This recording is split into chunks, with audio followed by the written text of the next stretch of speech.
Dan malam ini adalah malam terakhir untuk ibadah keluarga, juga berarti malam terakhir juga untuk khotbah, khotbah saya khususnya dalam pelayanan selama 2025.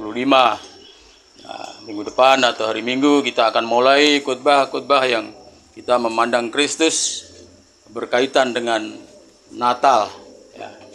Kita akan melihat kasih Kristus, kita akan melihat pengharapan di dalam Kristus, kita akan melihat sukacita di dalam Kristus, kita akan melihat damai sejahtera di dalam Kristus. Selama 1 bulan kita akan menikmatinya. Jadi hari ini juga merupakan bagi saya secara pribadi merupakan khotbah penutup, khotbah pertanggungjawaban dari apa yang dari pelayanan saya selama 2025, mungkin 2024 juga, dan ini merupakan pesan yang sangat penting yang kita mau dengar bersama-sama. Jadi nas ini sudah beberapa minggu yang lalu Ibu Made itu berbicara khotbah ini coba. Saya melihat khotbah ini perlu disampaikan, tapi saya tidak tahu bahwa ternyata pas hari ini saya bisa menyampaikannya. Jadi saya melihat bahwa Ibu Made adalah mempunyai feeling sebagai seorang gembala, bagaimana apa yang dibutuhkan oleh jemaat tentang firman Tuhan. Jadi tadi kita menyanyi bahwa tiap langkahku diatur oleh Tuhan. Itu benar. Amin. Tapi langkah yang diatur oleh Tuhan itu tidak selalu berarti bahwa keberhasilan kita akan lewati, kita akan nikmati. Tetapi juga ada masa-masa di mana kita berhadapan dengan pencobaan, di mana kita mengalami kesulitan, di mana kita mengalami penderitaan. Tetapi Tuhan selalu beserta dengan kita. Nah, tujuan penderitaan itu sendiri adalah disiplin bagi kita, anak-anaknya. Jadi nas ini saya ambil dari Ibrani 12. Ibrani pasal 12 ayat 5 sampai 11. Saya beri judul, apa tujuan disiplin rohani bagi anak-anak Allah? Apa tujuan disiplin rohani bagi jemaat Tuhan? Jadi Ibrani 12 ayat 5 sampai 11 ini adalah nasihat untuk memahami penderitaan bukan sebagai hukuman. Penderitaan bukan sebagai hukuman, tetapi sebagai disiplin dari Allah yang berfungsi untuk mengoreksi dan membentuk orang percaya menjadi lebih kudus. Menjadi lebih bisa dipakai oleh Tuhan di dalam pelayanan. Teguran Allah dalam nas ini adalah bukti bahwa kita adalah anak-anaknya. Anak-anak yang dikasihinya, dan tujuan akhirnya adalah menghasilkan kekudusan dan buah-buah kebenaran. Jadi mari kita melihat bagian yang pertama. Tuhan menghajar kita sebagai anak. Tuhan menghajar kita sebagai anak-anak. Ayat 5. Dan sudah lupakah kamu akan nasihat yang berbicara kepada kamu seperti kepada anak-anak? Hai anakku, janganlah anggap enteng didikan Tuhan, dan janganlah putus asa apabila engkau diperingatkannya. Bapak, Ibu, dan saudara sekalian, ayat ini mengatakan bahwa ada kalanya kita berada di dalam suatu keadaan yang kita merasakan tidak enak. Kita tidak mau mengalami itu, tapi kita harus mengalaminya. Dan kalau kita mengalami hal-hal seperti itu, dikatakan di sini jangan anggap enteng, itu adalah didikan Tuhan. Jangan sepelekan, jangan juga putus asa. Karena apa? Karena itu adalah peringatan dari Tuhan untuk kita. Ketika Tuhan menghajar kita atau ketika Tuhan mendisiplin kita, Tuhan menganggap kita sebagai anak. Ketika Tuhan menghajar kita, mendisiplin kita, Tuhan menganggap kita sebagai anak-anaknya. Perhatikan di sini, jangan remehkan disiplin dari Tuhan. Dan jangan berkecil hati ketika diperingatkannya. Jangan sampai kita kehilangan harapan atau menjadi putus asa. Ayat 6. Karena Tuhan menghajar atau mendisiplin orang yang dikasihinya, dan ia menyesah orang yang diakuinya sebagai anak. Tuhan itu menghajar kita, anak-anaknya yang dikasihinya. Dia menyesah kita. Menyesah itu artinya mencambuk. Menyesah itu artinya memukul. Orang Yahudi punya kebiasaan memukul dengan rotan di bagian belakang dari pantat. Di pantatnya itu. Maksud dari menyesah, maksud dari mencabuk, maksud dari memukul itu adalah mengoreksi dan mendidik kita. Sekali lagi, bukan karena dendam, bukan karena marah, bukan karena murka, tetapi karena kasih. Tuhan menghajar kita karena kita dikasihinya. Sekali lagi, Tuhan tidak pernah benci sama kita. Tuhan tidak pernah dendam sama kita. Kita banyak melakukan kesalahan, tetapi Tuhan menghajar kita bukan karena benci, tetapi karena Dia mengasihi kita. Dan kita dihajar karena apa? Karena kita diakui sebagai anak-anaknya. Ayat ini menjelaskan disiplin dari Tuhan adalah cara untuk melatih umatnya menjadi lebih kuat dan lebih kudus. Ayat 7. Jika kamu harus menanggung ganjaran, Allah memperlakukan kamu seperti anak. Jadi penderitaan dan tantangan atau apapun itu namanya yang kita derita dan kita seolah-olah tidak mau menanggungnya karena itu sesuatu yang tidak baik, kita menganggap itu sesuatu yang tidak baik, sebenarnya itu merupakan tanda bahwa bahwa kita dikasihi dan sedang dididik oleh Tuhan. Mungkin kita sedang merasakan sesuatu yang tidak baik, yang kita anggap tidak baik. Mungkin kita sedang merasakan sesuatu yang tidak kita anggap itu melukai hati kita. Tetapi di sini Tuhan Nas berkata bahwa penderitaan dan tantangan itu adalah tanda bahwa kita dikasihi dan sedang dididik oleh Tuhan. Ayat 7b, di manakah terhadap anak yang tidak dihajar oleh ayahnya? Nah, kita melihat di sini Tuhan bukan mengikuti ayah yang mendidik anak, bukan. Tapi Tuhan memberi contoh bahwa seorang ayah yang baik pasti dia mendidik anaknya dengan benar. Di manakah terdapat anak yang tidak dihajar oleh ayahnya? Seorang bapa yang benar, seorang bapa yang baik, dia mendisiplin anaknya demi kebaikan sang anak itu. Sekali lagi, Tuhan bukan mencontoh seorang ayah di sini. Tidak ada yang sempurna ayah di sini. Tetapi Tuhan justru memberi keluarga kepada kita supaya orang belajar bahwa seorang ayah yang baik, yang benar itu akan mendidik anaknya dengan benar. Sehingga anak-anak itu hormat kepadanya. Tetapi ayat 8, jikalau kamu bebas dari ganjaran yang harus diderita setiap orang, maka kamu bukanlah anak, tetapi anak-anak gampang. Penjelasan dari nas ini adalah yang disebut anak gampang adalah anak haram. Anak haram yang tidak dikehendaki oleh seorang ayah, seorang suami. Mungkin istrinya melahirkan tapi seorang suami tidak mengakui atau dan sebagainya seperti itu. Jadi ayah ini merasa tidak bertanggung jawab untuk mendidik anaknya.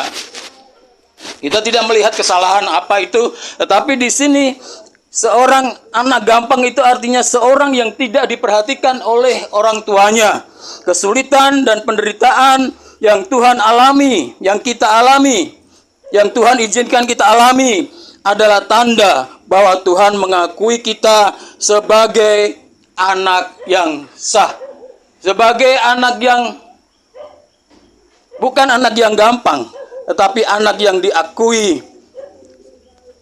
Jadi pengalaman pahit bukanlah tanda bahwa Allah tidak peduli, karena Allah mengasihi. Tetapi pengalaman pahit itu adalah sebuah bukti perhatian Tuhan untuk membentuk seseorang menjadi pribadi yang memiliki hubungan yang harmonis dengan Tuhan. Jadi maksud dari disiplin, maksud dari cambukan, maksud dari sesahan, maksud dari pukulan dari orang tua, dari Tuhan kepada kita itu adalah tujuannya untuk mengembalikan kita, untuk memiliki hubungan yang harmonis dengan Allah.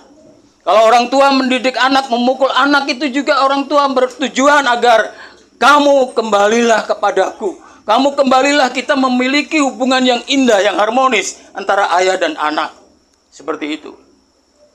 Tuhan juga begitu. Dia menghajar anaknya supaya apa?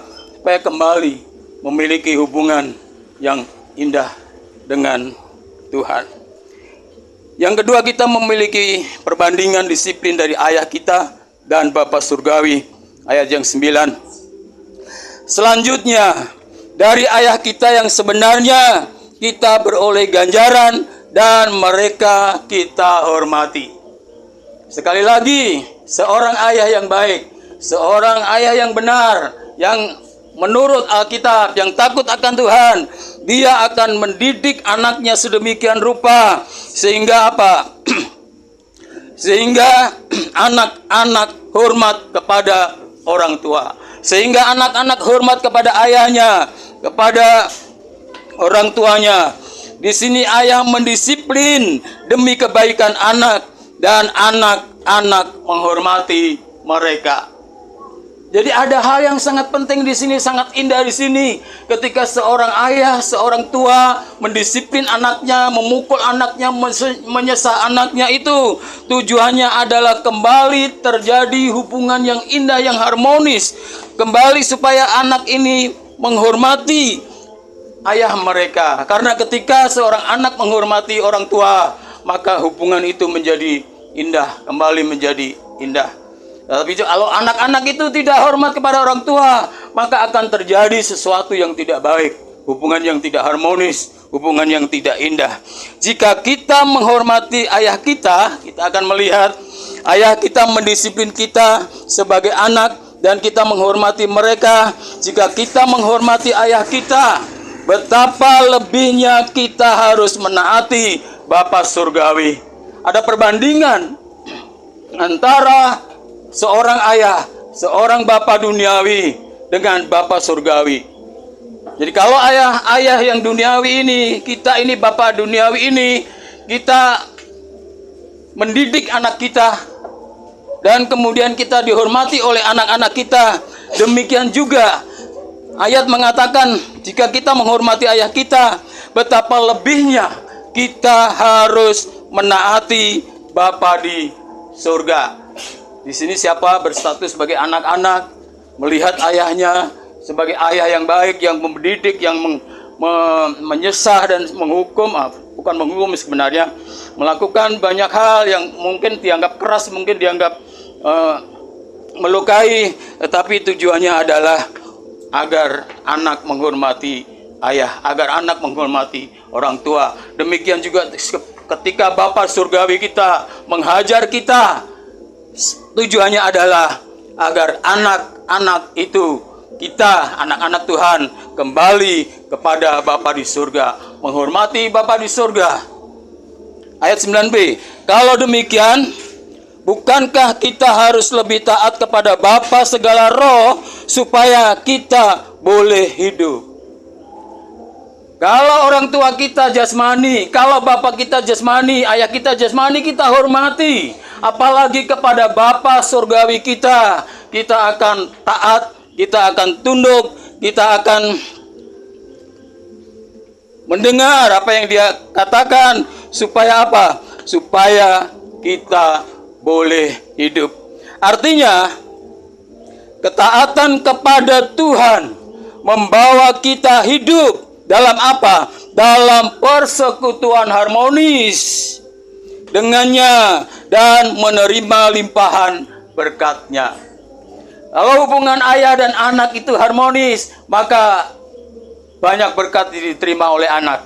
Kalau hubungan Bapak kita, kalau hubungan kita dengan Bapak kita, rohani kita, Bapak surgawi kita harmonis, maka kita boleh hidup. Artinya kita menikmati damai sejahtera, kita menikmati kedamaian, dan kita menikmati limpahan berkat-Nya. Berkat, semua berkat, segala berkat ditujukan kepada kita. Nah, Bapak dan Ibu dan saudara sekalian, mari kita lihat. Didikan orang tua kita bersifat sementara. Walaupun harus dikerjakan, tetapi didikan orang tua itu bersifat sementara dan berdasarkan apa yang mereka anggap baik.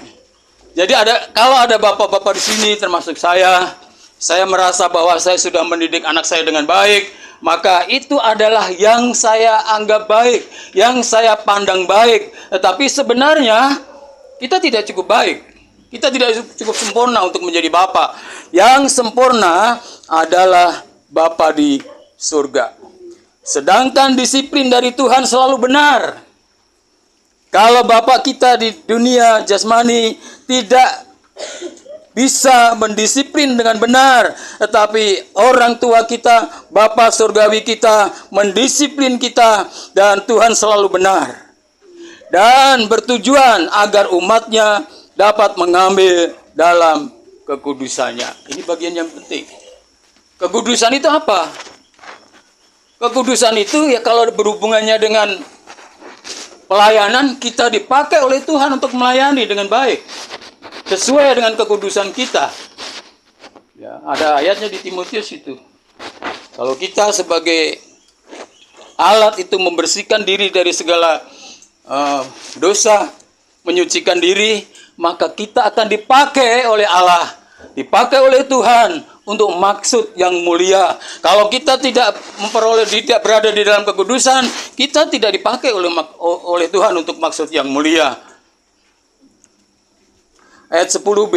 Tetapi dia Tuhan menghajar kita untuk kebaikan kita, supaya kita beroleh bagian dalam kekudusannya. Artinya, mendapatkan bagian dalam kesucian melalui didikan dan disiplin yang diberikannya. Ketika orang tua kita mendidik kita, kita taat, kita bersyukur, kita berterima kasih, kita menghormati orang tua kita. Maka ketika Bapak kita, Bapak surgawi mengajar kita, kita taat dan kita patuh. Akhirnya kita mempunyai hubungan yang harmonis lagi dengan Bapak kita. Disitulah kesucian Bapa, kesucian Allah itu menjadi bagian dari kita. Berkat apa? Berkat didikan, berkat disiplin yang diberikan Tuhan kepada kita. Bagian yang ketiga, hasil dari disiplin Tuhan. Apa itu? Ayat 11. Memang tiap-tiap ganjaran pada waktu ia diberikan tidak mendatangkan sukacita, tetapi duka cita. Nah, ini bagian yang penting. Kita seringkali kalau kita dididik ini oleh orang tua kita, kita marah. Kita seringkali kalau Tuhan didik kita, Tuhan disiplin kita marah kepada Tuhan. Tuhan, kenapa saya begini? Tuhan, kenapa saya begini? Tuhan, kenapa terjadi seperti ini? Kenapa Tuhan kau tidak mengasihi saya? Sekali lagi, Tuhan mengasihi kita dan mendidik kita. Supaya apa? Supaya kita bergaul akrab dengan Tuhan lagi. Dan di sini memang didikan itu, disiplin itu, cambukan itu, sesahan itu pada waktu diberikan tidak mendatangkan sukacita tetapi duka cita. Semua kita sering mengalami masa yang dididik oleh Tuhan tapi kita belum sadar dan kita merasa duka cita. Tuhan, saya tidak mau seperti ini. Tuhan, saya tidak mau keadaan seperti ini. Saya sudah benar, saya sudah ini dan sebagainya. Saya tidak mau. Tetapi kita mau melihat hasilnya apa. Tetapi Dari ayat 11 tadi bagian B. Tetapi kemudian ia menghasilkan buah kebenaran yang memberikan damai kepada mereka yang dilatih olehnya. Dilatih oleh Tuhan. Jadi ketika didikan itu, disiplin itu diberikan, kita merasa tidak senang. Kita merasa berduka cita. Tetapi kemudian kita mau melewatinya dengan taat, dan akhirnya di sini buah kebenaran itu yang kita miliki. Kalau kita dididik dan berduka cita, dan kemudian di ayat yang pertama tadi kita kemudian putus asa, kita marah sama Tuhan, kita pergi dari gereja, kita pergi dari pelayanan, dan itu berarti kita tidak bisa datang kepada Tuhan. Tidak bisa menikmati hasil buah kebenaran dari disiplin dari Tuhan itu. Meskipun terasa menyakitkan saat disiplin diberikan, pada akhirnya akan menghasilkan kedamaian. Sekali lagi ketika disiplin disampaikan, kita seringkali mengalami hati yang gelisah, hati yang tidak suka. Tetapi kita mau patuh bahwa Tuhan mendidik kita karena Dia mengasihi kita, dan akhirnya kita akan menikmati kedamaian di dalam hati kita ketika kita mulai menyerah kepada Tuhan. Tuhan, ini saya percaya ini datang dari Tuhan, ini didikan dari Tuhan, ini pukulan dari Tuhan, ini sesahan dari Tuhan. Meskipun dibuat oleh orang lain terhadap saya, tapi saya tahu ini datangnya dari Tuhan. Saya mau bersuka cita, saya mau damai sejahtera di dalam Tuhan. Nah, kita mau melihat sedikit, disiplin adalah proses pembentukan karakter dan kedewasaan rohani yang membahagiakan di masa depan, juga di masa sekarang. Kalau kita berada di dalam proses disiplin itu, sebenarnya kita berada dalam proses pembentukan karakter. Baik karakter sebagai jemaat, baik karakter sebagai hamba Tuhan, baik karakter sebagai badan pelayan, kita dididik oleh Tuhan sedemikian rupa, sehingga apa? Sehingga yang kebahagiaanlah yang datang kepada kita ketika kita sudah lulus dari ujian. Saya sampaikan kepada saudara, disiplin ini artinya adalah murid, pemuritan, ya. Kalau murid itu berada di mana? Disiplin berada di dalam kelas. Kelasnya di mana? Kalau kita, ada yang tahu? Kelas kita ketika Tuhan mendidik kita itu di mana? Di dalam jemaat. Di dalam gereja kita itu seperti berada di dalam kelas. Kelas dari Tuhan, di mana Tuhan mendisiplin kita. Kalau kita berada di luar gereja, ya disiplin itu kurang bisa berjalan dengan baik. Mesti masuk di dalam gereja, bukan bertempur. Mungkin ada konflik, mungkin ada perseteruan, mungkin ada permusuhan, mungkin ada hal-hal yang menyakitkan hati kita. Tetapi di dalam gereja itu, di dalam jemaat itu, kita seolah-olah di dalam kelas yang sedang didisiplin, dimuridkan oleh Allah sendiri. Kita menikmati gereja kita, jemaat kita, maka kita mau harus setia di dalam gereja. Kesimpulan, Tuhan mendisiplin umatnya sebagai bukti kasih-Nya. Sekali lagi, kalau saudara mengalami masa sulit, masa kesukaran, itu adalah tanda bahwa Dia, Tuhan kita, mengasihi saudara dan saya. Tujuan disiplin adalah melatih atau mendewasakan jemaat menjadi lebih sempurna, lebih serupa dengan Kristus. Ya, saya mau membaca Ibrani 5 ayat 13 dan 14. Ibrani 5 itu di depan ya. Ibrani 5, 13, 14. Sebab barang siapa masih memerlukan susu, ia tidak memahami ajaran tentang kebenaran, sebab ia adalah anak kecil. Di awal dikatakan bahwa kalau orang itu hanya mau susu, hanya pengen firman yang enak-enak, yang menyenangkan hatinya, menyenangkan telinganya, maka dia adalah tidak memahami kebenaran, karena mereka adalah anak-anak. Kita adalah anak-anak, tidak bisa mendengar firman yang keras, tapi maunya firman yang enak, yang didengar. Ayat 14, tetapi makanan keras adalah untuk orang-orang dewasa yang karena mempunyai panca indera yang terlatih. Disiplin itu latihan.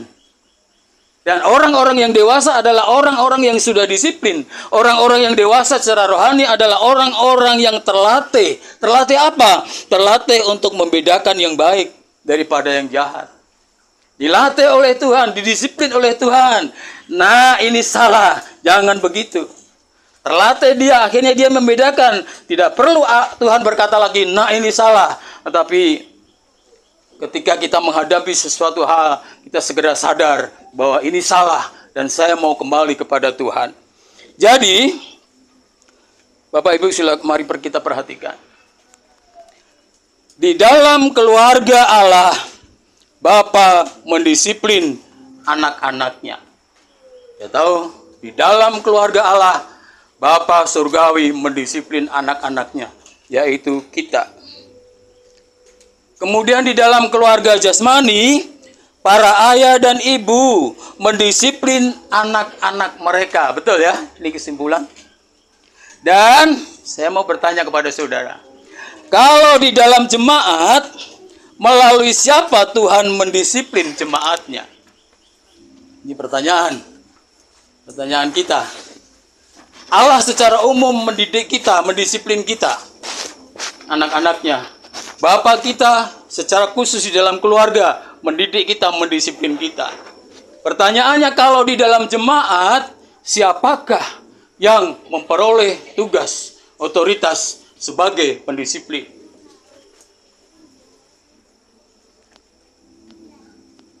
Mari kita lihat, baca satu ayat dari khotbah pada hari Minggu.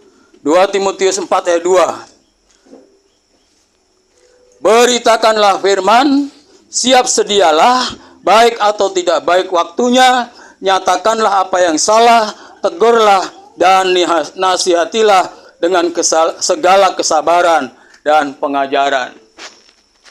Ayat ini mengatakan, Paulus berbicara kepada Timotius. Beritakanlah firman, yang pertama, ajarkanlah. Kalau kita membaca 2 Timotius 3 ayat 16, ajarkanlah. Firman Tuhan itu bisa untuk mengajar, untuk menyatakan kesalahan, tegurlah, dan nasihatilah. 3 hal ini, beritakan atau ajarkan, nyatakanlah apa yang salah melalui firman Tuhan, tegurlah mereka, dan nasihatilah. Siapa yang diberi tugas untuk menasihati? Siapa yang diberi tugas untuk menegur? Siapa yang diberi tugas untuk menyatakan kesalahan? Paulus mengutus Timotius. Gembala sidang di dalam jemaat mempunyai otoritas untuk menegur saudara, untuk menyatakan kesalahan, untuk menasihati saudara. Supaya apa? Supaya kita kembali ke jalur Allah, jalur Allah, di mana kita bisa menikmati pelayanan bersama-sama di dalam sukacita, karena semua berjalan di dalam kebenaran firman Tuhan. Penerapan. Hormati ayah kita yang mendisiplin untuk kebaikan kita. Muliakanlah Allah Bapa yang mendisiplin kita untuk damai sejahtera kita. Nah, ayat ini berikutnya ini agak nggak enak karena seolah-olah saya bicara untuk saya sendiri. Hormatilah pemimpin jemaat yang diberi otoritas untuk mendisiplin jemaat. Saya harus menyampaikan ini. Bukan untuk saya, bukan untuk saudara menghormati saya. Tapi demi firman Tuhan, demi Allah yang mengutus saya ke sini, yang memanggil saya melalui saudara berada di tempat ini, saya mempunyai otoritas itu. Ibrani 13 ayat 7, ayat terakhir. Taatilah pemimpin-pemimpinmu. Ya. Taatilah pemimpin-pemimpinmu dan tunduklah kepada mereka. Sebab mereka berjaga-jaga atas jiwamu. Nanti saya akan menjelaskan lain kali kalau masih ada Tuhan kehendaki. Apa yang dimaksud dengan berjaga-jaga atas jiwamu? Tapi sekarang tidak ada waktu. Hanya saya mau sampaikan di sini, taatilah pemimpin-pemimpinmu dan tunduklah kepada mereka, sebab mereka berjaga-jaga atas jiwamu sebagai apa? Sebagai orang-orang yang harus bertanggung jawab atasnya. Gembala sidang mempunyai tanggung jawab untuk menjaga jiwa dari jemaat. Dengan jalan itu, dengan jalan dihormati, mereka akan melakukannya dengan gembira. Kalau saudara menghormati gembala, gembala akan melakukan segala sesuatu dengan gembira. Sekali lagi, ini harus disampaikan. Seharusnya yang menyampaikan orang lain. Tapi dalam konteks ini, sekaligus saya harus menyampaikan kepada saudara. Agar dengan jalan itu mereka akan melakukannya dengan gembira. Melakukan apa? Melakukan mengajar, melakukan menasihati, melakukan menegur, melakukan menyatakan yang salah itu dengan gembira. Memimpin jemaat itu dengan gembira, bukan dengan keluh kesah. Bapak, Ibu, dan saudara sekalian, saya belajar tidak berkeluh kesah kepada jemaat. Ya, saya berharap Bapak Ibu tidak pernah mendengar saya keluh kesah. Saya khotbah ini bukan curhat, bukan keluh kesah. Karena kalau saya berkeluh kesah kepada Tuhan. Itu yang penting. Daud mengajar kita untuk berkeluh kesah kepada Tuhan. Tuhan, dengarlah keluh kesahku. Saya masuk ke dalam kamar, kadang-kadang sendirian, kadang-kadang berdua. Tuhan, dengar keluh kesahku. Tetapi di dalam jemaat yang mengasihi gembalanya, maka gembalanya akan melakukan semua kegiatan pelayanan dengan gembira, tanpa keluh kesah, sebab hal itu tidak akan membawa keuntungan bagimu. Kalau jemaat gembalanya berkeluh kesah, itu jemaat juga tidak diberkati, tidak membawa keuntungan bagi jemaat. Ya, jadi di dalam kerajaan Allah, Bapa Surgawi kita mendidik kita sebagai anak-anaknya. Di dalam keluarga kita, Bapak kita dan Ibu mendidik kita supaya kita menjadi orang yang taat kepada Tuhan dan juga menghormati orang tua. Dan di dalam jemaat ini, gembala jemaat mempunyai hak, mempunyai otoritas untuk mendisiplin saudara, untuk menegur saudara, untuk menyatakan kesalahan saudara.